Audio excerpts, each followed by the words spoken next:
Halo, selamat datang dan selamat datang kembali semuanya.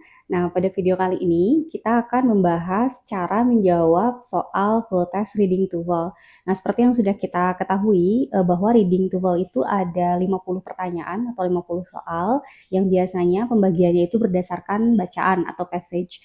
Nah, biasanya itu sekitar 5 passage atau 5 bacaan dan nanti untuk jumlah soalnya sendiri akan menyesuaikan dari panjang atau pendeknya bacaan tersebut. Nah, sebelumnya kita sudah membahas, bacaan pertama dan soal-soal untuk bacaan pertama itu di video part 1, kemudian bacaan yang kedua itu di part 2, bacaan ketiga di part 3, dan bacaan keempat itu di part 4. Nah, dan kali ini kita akan masuk ke pembahasan untuk bacaan kelima atau passage yang kelima, yaitu di video part 5-nya. Oke, nah mungkin teman-teman juga tahu bahwa untuk tipe pertanyaan dari reading TOEFL itu berbeda-beda. Nah, jadi jenis atau tipe pertanyaan untuk reading TOEFL itu berbeda-beda, sehingga cara menjawabnya pun berbeda. Nah, kita sekarang akan membahas, bagaimana cara menjawab, dari, soal reading TOEFL dari bacaan yang kelima ini, gitu. Jadi susunannya seperti apa, kemudian strateginya bagaimana. Kita langsung aja ya. Oke, nah sekarang kita masuk ke bacaan kelima, yaitu pertanyaan nomor 42 sampai 50, teman-teman. Nah, kalau kita bisa lihat di sini, bacaannya sendiri ini ada 1, 2, 3, ada 4 paragraf. Oke, nah dari 4 paragraf ini, nanti akan ditanyakan beberapa pertanyaan, khusus untuk bacaan ini. Nah, sekarang kita langsung masuk ke pertanyaan nomor 42. Oke, kita lihat ya. Nomor 42 ini pertanyaan menanyakan the author's main purpose in writing this passage is to. Oke, nah kata kunci dari pertanyaan ini adalah main purpose. Jadi yang ditanyakan adalah tujuan utama dari penulisnya menulis bacaan ini. Oke, nah sebelum kita bahas ke cara menjawab nomor 42, mungkin ada sedikit pembukaan terlebih dahulu nih. Jadi jenis tipe pertanyaan reading itu kalau dibagi dalam kelompok besar itu ada 2 kelompok besar. Yang pertama adalah pertanyaan yang menanyakan keseluruhan bacaan, yang kelompok besar kedua adalah pertanyaan yang menanyakan hal yang spesifik yang ada di satu tempat aja di dalam bacaan. Jadi informasinya spesifik gitu. Jadi ada yang menanyakan hal yang secara keseluruhan, ada yang menanyakan hal yang spesifik. Nah, untuk tipe pertanyaan yang menanyakan yang keseluruhan ini salah satunya adalah main purpose ini, yaitu menanyakan tujuan. Selain main purpose apa aja? Yaitu ada topik, ada tone, kemudian juga ada misalnya title gitu. Nah, kemudian untuk yang specific question contohnya misalnya teman-teman mungkin sudah pernah tahu ya, ada vocabulary in context, pertanyaan reference question, pertanyaan inference question, dan lain sebagainya. Nah, jika teman-teman belum tahu, nanti saya akan masukkan linknya di kolom komentar dan juga di deskripsi. Teman-teman tinggal cek aja untuk penjelasan tentang soal-soal tersebut dan bagaimana cara menjawabnya secara lebih detail ya. Nah, sekarang kita akan langsung masuk ke pertanyaan yang ada di soal tadi, yaitu nomor 42. Nah, terus bagaimana nih cara menjawab pertanyaan main purpose, yaitu yang menanyakan keseluruhan bacaan. Nah, caranya, secara umum caranya tuh hampir sama ya. Untuk pertanyaan yang menanyakan keseluruhan bacaan, intinya kita akan harus tahu tiap-tiap paragraf itu ngobrolin apa. Nah, caranya untuk tahu tiap-tiap paragraf itu ngobrolin apa, itu bukan dengan membaca semua bacaannya, karena akan menghabiskan waktu, tapi kita baca minimal satu kalimat dari tiap-tiap paragraf, untuk setidaknya merasakan benang merahnya atau apa ya, kira-kira poin utama dari bacaan ini apa gitu. Nah, jadi kita baca aja karena menanyakan purpose, yaitu yang menanyakan keseluruhan bacaan, kita baca satu kalimat dari tiap-tiap paragraf. Oke, nah kita lihat ya, untuk yang paragraf pertama, bacaan ini ya paragraf pertama, kemudian kalimat pertama kita baca, probably the most famous film commenting on 20th century technology is Modern Times, made in 1936. Oke, katanya kemungkinan atau mungkin film yang paling terkenal yang mengomentari teknologi pada abad ke-20 yaitu judulnya Modern Times yang dibuat pada tahun 1936. Oke, ini kalimat pertama. Oke, kita lihat aja dulu kalimat pertama di paragraf berikutnya. Oke, nah di paragraf kedua kalimat pertamanya kita lihat dari sini sampai sini ya. The film opens with a shot of a mass of sheep making their way down a crowded ramp. Oke, intinya dia menjelaskan adegan filmnya ya. Jadi film ini dibuka dengan adegan kayak sekumpulan atau segerombolan sheep, yaitu domba yang lagi jalan berbarengan gitu, bergerombol. Nah, terus kita lihat lagi di paragraf ketiga, kalimat pertamanya itu apa? Oke, di kalimat pertama paragraf ketiga. Scenes of factory interiors account for only about 1/3 of the footage of modern times, but they contain some of the most pointed social commentary as well as the most comic situations. Oke, katanya adegan-adegan di dalam interior pabrik itu terhitung hanya sekitar 1/3 saja dari footage modern times. Jadi dari jam tayang film modern times hanya 1/3 saja, tetapi adegan-adegan tersebut berisi intinya komentar-komentar sosial yang cukup tajam, yang paling tajam, dan juga berisi situasi-situasi yang paling lucu gitu. Jadi di dalam 1/3 film Modern Times itu di syutingnya atau diadakannya itu di dalam factory atau di dalam pabrik, dan katanya berisi yang komentar-komentar sosial yang tajam dan juga situasi-situasi yang paling lucu. Itu di paragraf ketiga kalimat pertama. Oke, nah kita lihat di paragraf keempat kalimat pertamanya. Oke, clearly Modern Times has its faults, but it remains the best film treating technology within a social context. Oke, jadi katanya cukup jelas bahwa Modern Times itu punya kelemahan-kelemahan, tetapi film ini tetap menjadi film yang terbaik yang intinya menggabungkan teknologi dalam atau menceritakan tentang teknologi di dalam konteks sosial gitu. Jadi menghubungkan antara teknologi dengan konteks sosial. Oke, nah kalau kita ambil benang merahnya dari paragraf 1 sampai paragraf 4, dari kalimat yang kita baca aja, kita udah cukup tahu ya bahwa yang dibahas terus-menerus berulang-ulang, yang jadi pokok pembicaraannya itu adalah film Modern Times gitu. Jadi nanti di purpose-nya itu harus ada hubungannya dengan film Modern Times gitu. Nah, maka kita akan langsung lihat ke sini, ke tadi soal kira-kira mana yang jadi tujuan dari penulisnya menuliskan bacaan ini. Apakah yang A, criticize the factory system of the 1930s?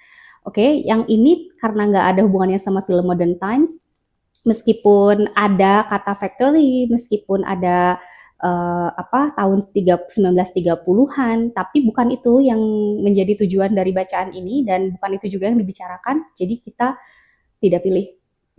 Yang kedua, B, analyze an important film. Oke, nah ini masih masuk ya teman-teman, karena memang ini isinya adalah menganalisa film Modern Times tadi. Kita lihat lagi yang C, explain Chaplin's style of acting. Nah, dari tadi yang kita baca di kalimat pertama memang nggak ada kata Chaplin-nya, tapi memang Chaplin di passage di atas itu cukup banyak disebutkan, hanya bukan jadi pokok utama yang dibahas. Jadi yang paling dibahasnya itu lebih ke filmnya, Modern Times-nya gitu. Kebetulan Chaplin itu sebagai yang membuat film dan juga yang jadi aktornya gitu. Cuma yang jadi pokok pembicaraan di paragraf pertama, kedua, ketiga, dan keempat itu adalah filmnya, menganalisa filmnya gitu, bukan menjelaskan style actingnya Chaplin. Yang keempat, D, discuss how film reveals the benefits of technology. Oke, di sini betul ada filmnya ya, tapi apakah ini mendiskusikan bagaimana film itu intinya film ini tuh kayak ngasih tahu manfaat-manfaat tentang teknologi. Nah, ini juga kemungkinan salah. Kenapa? Karena kalau kita lihat di kalimat terakhir aja ya, ini ya. Misalnya, dari sini, apakah ini adalah benefits of technology atau bukan? It does not offer a radical social message. Jadi film ini tidak menyediakan atau tidak memberikan pesan sosial yang radikal, but it does accurately reflect the sentiments of many who feel they are victims of an over-mechanized world. Jadi katanya, tapi ini memang secara akurat itu merefleksikan sentimen dari banyak orang yang merasa bahwa mereka itu adalah korban dari dunia yang sudah over-machinized, jadi dunia yang sudah terlalu dikendalikan oleh mesin. Jadi di sini tidak ada benefit tentang teknologi, malah kebalikannya gitu. Jadi jawabannya yang D udah jelas salah meskipun ada hubungannya dengan film. Dan yang ada hubungannya dengan film dan masih masuk itu yang Bravo. Analyze an important film, yaitu kalau ditanyakan judulnya adalah Modern Times gitu ya. Jadi jawabannya yang B. Nah, ini nanti berlaku untuk semua soal-soal yang menanyakan keseluruhan seperti tadi ya, topik, organization, tone, caranya hampir sama tapi nanti yang di pilihan jawabannya mungkin yang dipilih yang berbeda. Karena kalau topik ya berarti topiknya, kalau misalnya organization ya berarti susunannya. Kalau misalkan apa namanya tone ya berarti emosinya gitu. Nah, hanya caranya sama. Kita harus tahu tiap-tiap paragraf itu ngobrolin apa, cari benang merahnya gitu ya. Oke, nah sekarang kita lanjut ke nomor 43. Apakah ini masuk ke keseluruhan atau ke yang spesifik? Kita cek dulu. Oke, nomor 43 ini ya. According to the passage, Chaplin got the idea for the film Modern Times from. Oke, nah ini termasuknya adalah specific question teman-teman. Cirinya adalah biasanya diawali oleh according to the passage atau the passage indicates that, menurut bacaan ini bagaimana gitu. Jadi kayak kita ambil informasi yang ada di bacaan secuil gitu, sedikit informasi di bacaan. Jadi di dalam katanya menurut bacaan Chaplin itu dapat ide film Modern Times itu dari mana? Nah, hal ini teman-teman nggak perlu baca keseluruhan bacaan untuk tahu jawabannya. Ini akan ada di satu tempat aja di dalam bacaan. Nah, triknya adalah teman-teman untuk tadi kan ada dua jenis ya, ada yang keseluruhan sama ada yang spesifik. Nah, untuk hal-hal yang menanyakan hal yang spesifik di dalam bacaan itu akan berurutan. Jadi nomor 43 ini nggak akan tiba-tiba ada di bawah, teman-teman. Dia akan berurutan mulai dari atas, dari paragraf 1, kemudian paragraf 2, paragraf 3, paragraf 4. Jadi untuk yang specific question, enaknya teman-teman nggak perlu scanning tiap kali bolak-balik ngelihat. Jadi nanti 44 itu akan ada di bawahnya 43. 45 misalnya kalau dia specific question akan ada informasi dalam bacaannya setelah yang 44 gitu. Jadi untuk mencari informasi dalam bacaannya nggak terlalu lama karena kita tahu bahwa dia akan berurutan. Nah, yang untuk nomor 43 ini misalnya berarti kita langsung balik lagi ke atas, dari manakah Chaplin itu dapat idenya? Oke. Coba ya kita balik lagi ke paragraf pertama. Nah, di sini tadi kalau di kalimat pertama kan cuman gitu doang ya, tadi kita udah baca, nah kemungkinan ada di setelahnya. Nah, adanya di kalimat ini nih, teman-teman. Kalimat kedua. Oke, kita lihat ya. Katanya, Charlie Chaplin was motivated to make the film by a reporter who, while interviewing him, happened to describe working conditions in industrial Detroit. Oke, jadi Charlie Chaplin itu katanya termotivasi untuk membuat film ini karena atau termotivasinya itu oleh seorang reporter yang ketika reporter tersebut menginterview Chaplin happen to describe working condition in industrial Detroit. Dia itu kemudian malah menceritakan kondisi bekerja di pabrik di Detroit gitu. Si interviewernya dia, reporternya. Nah, otomatis jawabannya ini teman-teman tinggal lihat aja di mana yang ada reporter karena idenya itu dapat dari reporter kan. Nah, kalau yang A newspaper article berarti salah ya. Kemudian yang B a scene in a movie juga bukan. Yang C a job he had once held, pekerjaan yang dulu ia pernah kerjakan. Chaplin nggak seperti itu. Kemudian a conversation with a reporter gitu. Jadi Chaplin itu dapat idenya dari percakapan dengan reporter. Oke, gitu ya. Nah, sekarang kita lanjutkan ke nomor 44. The word abruptly in line 10 is closest in meaning to. Oke, ini cirinya di kata closest in meaning to. Ini maksudnya menanyakan kata mana yang paling dekat dengan yang ditanyakan, maknanya ya. Kata mana yang maknanya paling dekat di antara pilihan jawaban ini dengan kata yang ditanyakan. Tapi ini harus sesuai dengan konteks yang ada di kalimat. Nah, ini yang disebut dengan vocabulary in context. Jadi teman-teman ditanyakan satu kata atau frase mungkin dalam bacaan kata ini kira-kira maknanya paling dekat dengan yang mana? Cirinya biasanya pertanyaannya ada closest in meaning to atau ada kata can be replaced by gitu. Jadi dapat digantikan oleh apa, paling dekat dengan apa kata ini. Nah, catatannya adalah kata yang ditanyakan ini kadang-kadang artinya lebih dari satu nih teman-teman. Contoh misalkan kalau contohnya, kalau yang sederhana aja, kata book, misalnya kata book itu berarti kalau misalnya kita tanya book artinya apa, terus teman-teman misalnya Menjawab buku ya betul, tapi kalau ada yang menjawab memesan itu juga betul. Kita harus kembalikan ke konteksnya. Apakah di kalimat yang ada kata booknya itu kira-kira artinya buku atau memesan, kita tahunya dari konteksnya atau mungkin yang lain artinya gitu. Karena arti dari satu kata bisa lebih dari satu, yang akan menentukan arti sebenarnya adalah kalau sudah dimasukkan ke dalam konteks kalimat. Nah, maka untuk pertanyaan vocabulary in context, teman-teman harus selalu mengembalikan ke konteks yang ada di bacaannya gitu. Jadi biar pas mana yang dipilih. Kadang-kadang semuanya ini adalah arti dari kata yang ditanyakan, tapi mana yang paling dekat maknanya. Oke, jadi kita akan kembali lagi ke bacaan di line ke-10, berarti kita lihat ya. Oke, nah tadi kan nomor 43 ada di sini, di line ke berapa ya, 2 sampai 5. Nah sekarang kita ke line ke-10, di sini ada kata abruptly. Oke, nah oke, kita bisa baca satu kalimat ini, kalau misalnya mau ada nyambung sama yang sebelumnya, karena kebetulan abruptly-nya ini ada di awal kalimat, kita bisa juga baca kalimat sebelumnya ya, biar kelihatan loncatannya. Oke, tadi kalimat ini kita sudah artikan ya, jadi filmnya ini dibuka dengan adegan ada mass of sheep, jadi segerombolan domba yang sedang di kerumunan gitu, lagi jalan di kerumunan. Nah, abruptly the scene shifts. Abruptly the scene shifts. Tiba-tiba, kan berarti di sini abruptly-nya artinya tiba-tiba ya. Tiba-tiba adegannya shifts, berpindah to a scene of factory workers jostling one another on their way to a factory.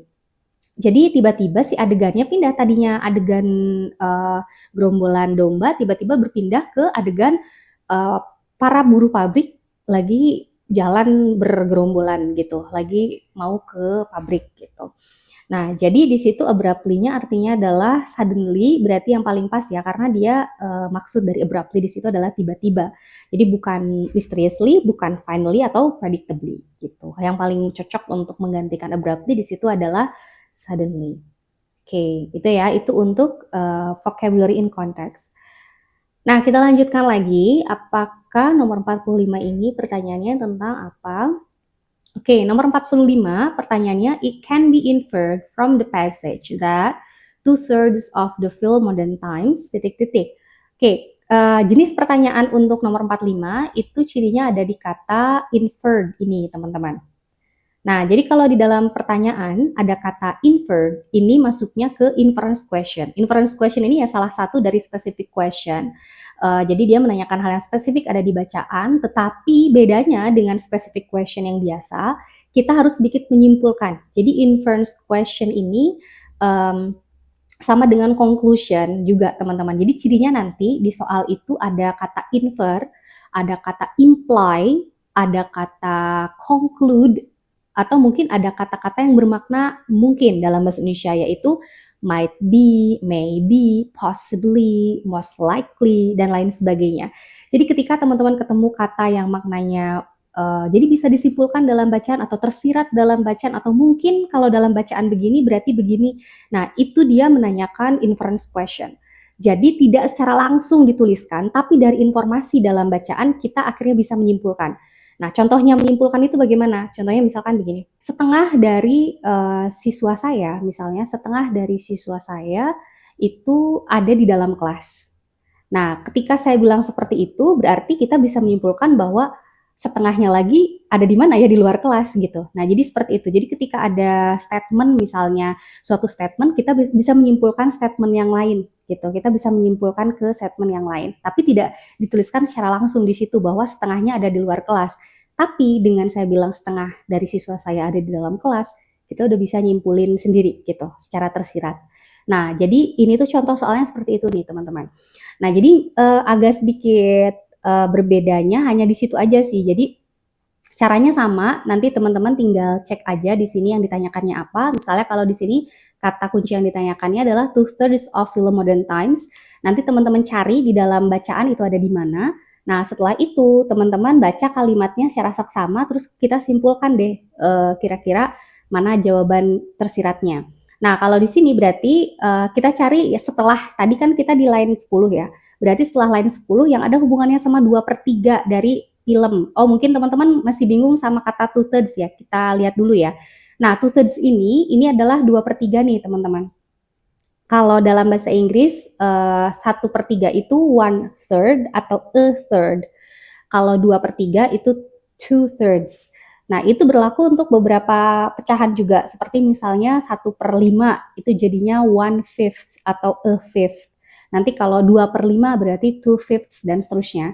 Nah, jadi kalau teman-teman ketemu 2/3 seperti ini, diartikannya 2/3. Nah, artinya kita cek nih yang ada hubungannya sama 2/3 setelah tadi ini kan ada di line 10, setelah ini ada di mana? Nah, ternyata ada di sini teman-teman. Nah, cuman ini tidak two-thirds tapi one-third. Kalau two-thirds teman-teman cari dari awal sampai akhir itu nggak ada. Karena memang namanya inference question biasanya nggak secara langsung dituliskan. Tapi kita lihat aja yang sedikit berhubungan itu ada di kata one-third. Oke, dan nggak terlalu jauh dari nomor yang tadi ya. Oke, berarti kita baca lagi kalimat ini ya, yang ada kata one-third-nya. Oke, jadi katanya scenes of factory interiors account for only about 1/3 of the footage of modern times. Jadi adegan-adegan di pabrik interior atau di interior pabrik, di dalam pabrik interior itu berarti di dalam, account for only about 1/3 of the footage of modern times. Terhitung hanya sekitar 1/3 dari filmnya modern times gitu. Jadi dari situ sebenarnya kita udah bisa nyimpulin ya, kalau sepertiga filmnya itu ada di dalam pabrik, berarti sepertiganya lagi, dua pertiganya lagi, kalau sepertiga kan berarti 2/3 sisanya ya, 2/3-nya lagi di luar pabrik gitu. Sebenarnya dari sini aja kita udah bisa nyimpulin jawabannya, meskipun secara tidak langsung nggak ya secara langsung mah nggak langsung disebutin gitu, 2/3 ada di luar loh, tapi dari sepertiga ada di dalam berarti kita bisa simpulin bahwa 2/3-nya takes place outside a factory gitu teman-teman. Maka jawabannya ini adalah yang B. Nah, kalau misalnya sudah ketemu jawabannya seperti ini dan udah yakin, silahkan lanjutkan ke nomor selanjutnya. Tapi kalau teman-teman masih punya waktu dan belum yakin, bisa juga yang lainnya kita eliminasi. Contoh misalkan kalau di sini kita lanjutkan kalimatnya ya. Ini belum selesai kalimatnya. But they contain some of the most pointed social commentary as well as the most comic situations. Intinya tadi lagi ngobrolin, jadi 1/3 adegan itu 1/3 dari film Modern Times itu diadakan di dalam pabrik. Tapi meskipun cuma 1/3 nih yang di dalam pabrik, tapi isinya itu adalah komentar sosial yang paling tajam dan juga isinya situasi-situasi yang paling lucu gitu. Ada di 1/3 film tersebut yang berada di dalam pabrik.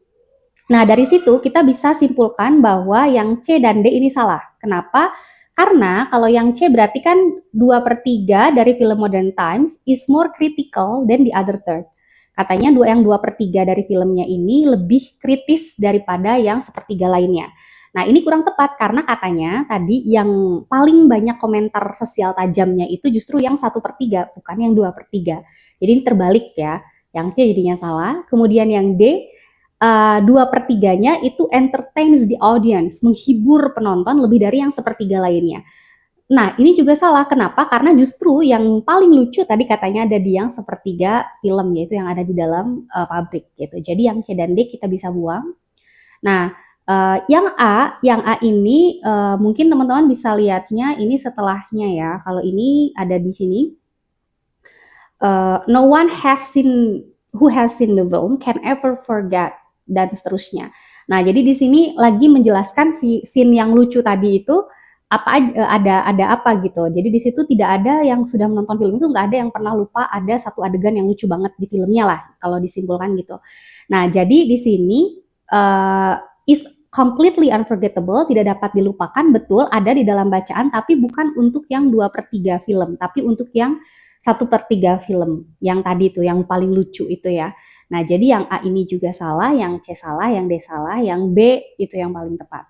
Nah, jadi teman-teman kalau misalnya teman-teman udah langsung ketahuan jawabannya, silahkan langsung dipilih dan langsung move on aja karena akan ngabisin waktu juga untuk mengeliminasi pertanyaan atau pilihan jawaban yang lain. Tapi kalau teman-teman masih ada banyak waktu atau nggak yakin, silahkan teman-teman cross check lagi kebenaran dari pilihan jawaban ini di cross check ke ke passage tadi gitu. Tinggal seperti itu. Nah, kalau specific question biasanya terkonsentrasi di satu tempat saja gitu. Jadi kayak tadi ya, kalau yang ini ya terkonsentrasi di sekitar sini aja.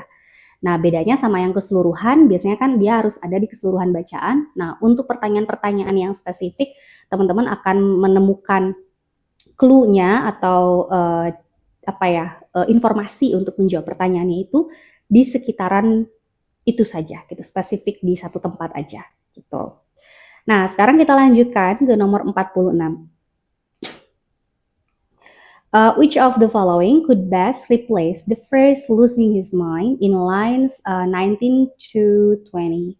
Oke, nah ini juga menanyakan vocabulary in context, yang ditanyakannya phrase, frase losing his mind.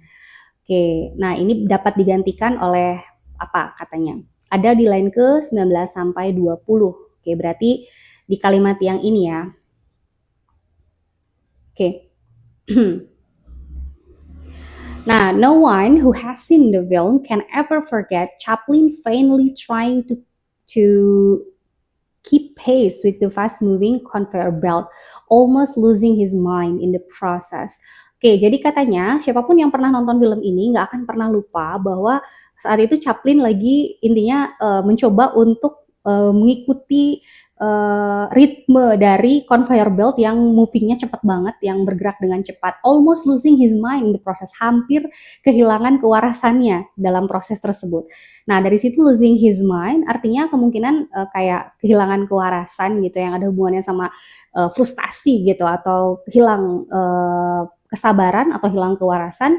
Nah, dari yang ABCD yang paling tepat antara getting fired, doing his job, going insane, dan falling behind, itu yang C gitu, yang merasakan kefrustasian atau rasa kayak mau gila gitu. Nah, di sini losing his mind berarti sama dengan going insane.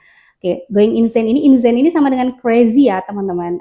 Artinya itu kayak gila atau tidak waras. Kebalikannya dari kata sane. Kalau sane itu kan waras ya. Going insane berarti jadi nggak waras gitu. Entah karena gila atau karena udah nggak sabar, apa kayak kehilangan kesabaran atau frustasi.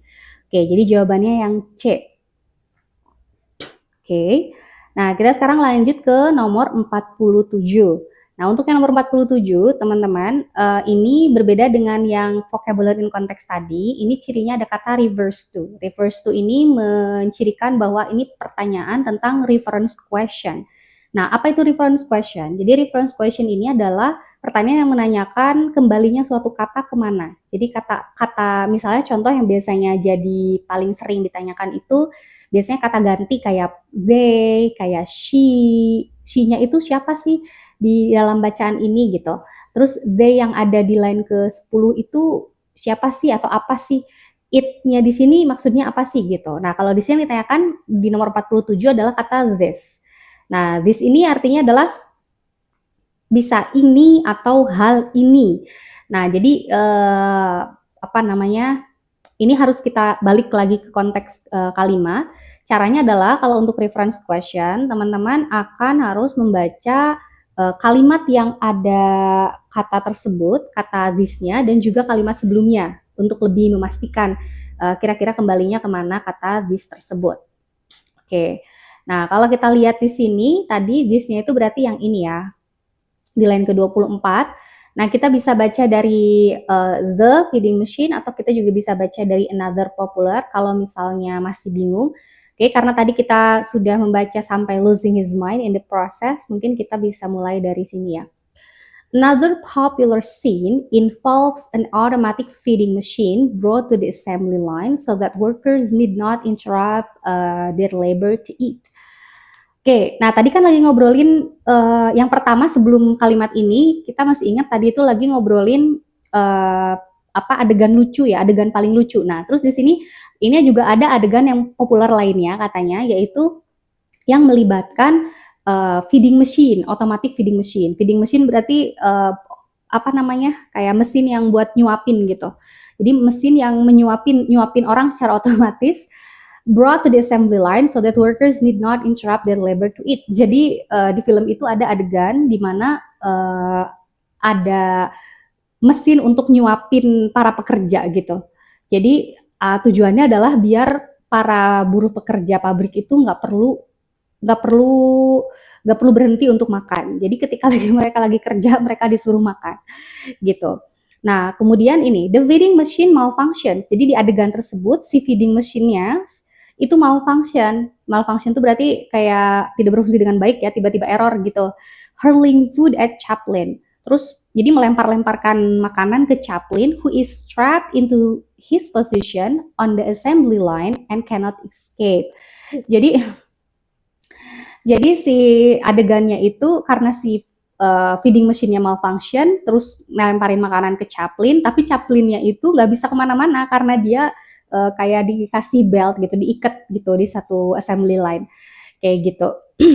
Nah, terus habis itu barulah this serves to illustrate people's utter helplessness in the face of machines that are meant to serve their basic needs.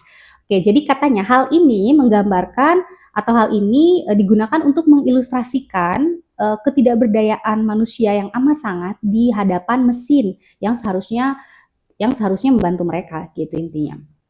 Nah, jadi hal ininya itu kemana? Apakah jadi hal ininya itu kemana? Karena kita di sini secara konteks katanya hal ini digunakan untuk menggambarkan. Nah, berarti hal ininya itu kita masukkan aja. Apakah mesin digunakan untuk menggambarkan ketidakberdayaan ataukah makanan digunakan untuk menggambarkan ketidakberdayaan atau the assembly line ataukah the scene. Nah, kalau di sini yang paling pas itu adalah yang adegannya, teman-teman. Jadi adegan ini digunakan untuk mengilustrasikan ketidakberdayaan manusia gitu. Jadi di sini this-nya, hal ininya itu kembalinya ke the scene, adegan. Oke, adegan ini. Oke, gitu ya teman-teman. Ini untuk reference question. Nah, intinya cara menjawab reference question itu memang juga harus menggunakan konteks dan nalar ya teman-teman. Jadi teman-teman nanti baca kalimat yang ada kata tersebutnya secara seksama dan juga biasanya ditambah dengan kalimat sebelumnya kalau masih kira-kira ambigu kalau cuma baca satu kalimat gitu. Oke, tinggal nanti dicari mana jawabannya. Oke. Kemudian nomor berikutnya 48. Oke, according to the passage, the purpose of the scene involving the feeding machine is to show people's. Oh, ini kita nggak perlu baca lagi nih, barusan banget ya. Nah, ini masuk specific question lagi. Jadi pertanyaan yang spesifik ada di dalam bacaan nanti jawabannya. Jadi menurut bacaan katanya tujuan dari adegan yang melibatkan feeding machine ini adalah untuk menunjukkan people's yang tadi ya, people's helplessness gitu, ketidakberdayaan manusia. Jawabannya C. Oke, ini masih di kalimat yang sama dengan yang sebelumnya. Oke, sekarang kita lihat di nomor 49. The word utter in line 25 is closest in meaning to which of the following. Berarti ini juga vocabulary in context. Nah, teman-teman bisa lihat ini masih di kalimat yang sama juga. Ada di sini utternya di line ke-25. Oke, tadi kita udah artikan ya bahwa ini artinya adalah hal ini digunakan untuk mengilustrasikan ketidakberdayaan manusia yang amat sangat. Jadi utternya ini tuh kayak yang amat sangat gitu. Nah, di antara pilihan jawaban yang amat sangat itu antara A, B, C, D itu adalah yang B, complete. Jadi utter helplessness sama dengan complete helplessness. Jadi kayak beneran sangat tidak berdaya gitu, amat sangat tidak berdaya. Nah, jadi untuk kenapa bukan yang notable? Kalau notable kan diartikannya penting ya. Jadi kayak ketidakberdayaan yang penting, kayak nggak masuk ya. Kalau regrettable yang patut disesali atau yang patut disesalkan, necessary itu diperlukan. Jadi kayak masih nggak masuk kalau sama utter helplessness tadi. Jadi kalau kita masukkan yang paling masuk adalah complete helplessness untuk menggantikan kata other-nya. Oke, gitu ya. Nah, itu sekarang kita sudah masuk ke nomor 50. Nomor 50 ini nomor terakhir untuk rangkaian soal dari awal di part 1. Sekarang kita masuk ke part 5. Ini adalah soal terakhir. Nah, pertanyaannya, the author would probably be least likely to use which of the following words to describe the film of modern times. Oke, ini untuk tahu ini pertanyaan apa, cirinya adalah ketika teman-teman menemukan di dalam pertanyaan ada kata negatif yang dikapitalkan. Itu adalah namanya jenis pertanyaannya itu adalah negative question. Nah, kata yang dikapitalkannya kan kata negatif. Biasanya kata negatif apa saja yang ada di soal TOEFL yang biasanya digunakan untuk pertanyaan negative question itu ada kata not. Jadi misalnya not which of the following is not true, not discussed in the passage. Nah, notnya itu kata notnya itu dibesarkan. Nah, itu negative question. Kemudian kata except, misalnya all of the following are true except. Semua di bawah ini benar kecuali except-nya dibesarkan. Nah, ini juga sama kata least-nya ini dibesarkan. Nah, ketika ketemu negative question, itu nanti akan ada 4 pilihan jawaban ya. Dari 4 pilihan jawaban itu akan ada 3 yang benar menurut bacaan dan akan ada 1 yang tidak benar menurut bacaan. Dan yang kita pilih itu justru yang tidak benarnya menurut bacaan. Karena itu yang ditanyakan. Jadi yang ditanyakannya itu bukan yang benar, tapi justru yang tidak benar. Atau bukan yang kalau di sini kita baca aja mungkin artinya ya. Jadi si penulisnya itu katanya would probably be least likely, kemungkinan paling tidak mungkin to use which of the following words untuk menggunakan kata-kata di antara kata di bawah ini untuk mendeskripsikan film Modern Times. Jadi di antara 4 ini ada 3 kata yang mungkin akan digunakan oleh penulisnya untuk mendeskripsikan film Modern Times. Tapi ada 1 yang paling nggak mungkin. Nah, kita pilih yang paling nggak mungkin ya. Nah, sebenarnya karena kita udah baca dari awal sampai akhir tadi, kita udah agak kebayang kira-kira si film Modern Times ini seperti apa. Ada 2 yang mungkin udah jelas gitu. Yang pertama entertaining, menghibur, karena tadi katanya kan comical ya, ada yang lucunya, berarti menghibur. Kemudian yang kedua ada memorable, karena tadi ya unforgettable, siapapun yang nonton itu pasti nggak akan lupa sama adegan ini misalnya. Jadi entertaining sama memorable ini nggak kita pilih karena kita akan memilih yang paling nggak mungkin dipakai penulisnya untuk mendeskripsikan Modern Times. Nah, artinya kita akan pilih antara revolutionary sama satirical. Kalau revolutionary itu artinya kayak revolutionary revolusi itu kan kayak perubahan yang radikal. Jadi revolutionary itu artinya si film ini merubah sesuatu secara radikal. Itu revolutionary. Kalau satirical, satir itu seperti kayak sebenarnya kehidupan sehari-hari tapi dipakai kayak kehidupan sehari-hari tapi secara satir gitu, kayak dark humor gitu. Satir itu lebih kayak gitu, lebih kayak dark humor untuk kehidupan sehari-hari. Nah, jadi antara A sama D, kira-kira yang mana jawabannya? Kita cek dulu ini karena ini nomor 50, mungkin kita cek di kalimat ini ya, di paragraf terakhir. Oke. Nah, kalimat terakhir yang ini ya. Oke, tadi kita sempat baca sih kalimat ini. It does not offer a radical social message. Jadi katanya film Modern Times ini tidak menyediakan atau tidak menawarkan social message yang radikal, pesan sosial yang radikal, tapi it does accurately reflect the sentiments of many who feel they are victims of an over-mechanized world. Jadi ini tuh tidak memberikan sesuatu yang radikal secara pesan sosial gitu ya, tapi secara akurat merefleksikan sentimen dari banyak orang yang merasa bahwa mereka adalah korban dari dunia yang sudah over-machinized, yang sudah terlalu kelebihan teknologi gitu. Nah, dari sini berarti si penulisnya itu merasa kalau ini bukan social message yang gak radikal, berarti ini bukan revolutionary nih teman-teman, tapi lebih ke satir karena merefleksikan sentimen dari banyak orang.